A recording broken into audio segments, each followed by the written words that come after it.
1977 November 19 colonel Charles ബെക്വിത്തും colonel Thomas ഹെൻറിയും ചേർന്ന് യുഎസിൽ ഡെൽറ്റ ഫോഴ്സ് രൂപീകരിക്കുന്നത്.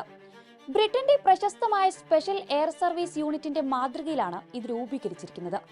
പെന്റഗണും ആർമി നേതൃത്വവും അംഗീകരിച്ചതോടെ 1979 പൂർണ്ണമായി പ്രവർത്തനക്ഷമമായി.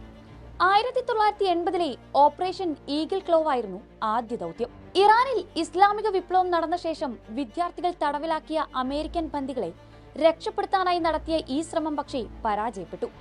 രഹസ്യ സ്വഭാവമാണ് ഏറ്റവും വലിയ സവിശേഷത. ഏതെങ്കിലും മിഷനിൽ ഈ യൂണിറ്റിന്റെ പങ്കാളിത്തം അമേരിക്കൻ സർക്കാർ ഔദ്യോഗികമായി സ്ഥിരീകരിക്കുക പോലുമില്ല. ഭീകരവിരുദ്ധത എന്ന പേരിൽ മറ്റ് രാജ്യങ്ങളിൽ കടന്നുകയറി ഭരണത്തലവന്മാരെ വേട്ടയാടുന്ന അമേരിക്കയുടെ സ്ഥിരം ശൈലി നടപ്പാക്കുന്നത് ഈ രഹസ്യ യൂണിറ്റാണ്. അമേരിക്കൻ താൽപര്യങ്ങൾക്ക് വിരുദ്ധമായി നിൽക്കുന്ന ഭരണകൂടങ്ങളെ അസ്ഥിരപ്പെടുത്താൻ ഡെൽറ്റ ഫോഴ്സിനെ ഉപയോഗിക്കുന്നതാണ് ചരിത്രം. First special forces operation detachment delta എന്നാണ് ഔദ്യോഗിക നാമം. US ആർമി സ്പെഷ്യൽ ഓപ്പറേഷൻസ് കമാൻഡിന്റെ കീഴിലാണ് പ്രവർത്തനങ്ങളെല്ലാം നടക്കുന്നത്. എത്ര അംഗസംഖ്യ ഉണ്ടെന്ന കാര്യം പോലും അതീവ രഹസ്യമാണ്. ISന്റെ ഉന്നത നേതാക്കളെ വധിക്കാൻ രൂപീകരിച്ച എക്സ്പെഡറേഷണറി ടാർഗറ്റിംഗ് ഫോഴ്സ് എന്നറിയപ്പെടുന്ന കൊലയാളി സംഘത്തിന്റെ ഭാഗം കൂടിയാണ് ഡെൽറ്റ.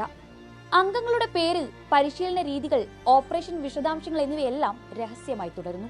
ഡെൽറ്റ ഫോഴ്സിലേക്കുള്ള തെരഞ്ഞെടുപ്പ് US സൈന്യത്തിലെ ഏറ്റവും കടുപ്പമേറിയ പ്രക്രിയകളിലൊന്നാണ്. ശാരീരികവും മാനസികവുമായ അതിരുകളെ പരീക്ഷിക്കുന്ന തീവ്രമായ പരിശോധനകളിലൂടെയാണ് അവർക്ക് കടന്നു പോകേണ്ടി വരിക.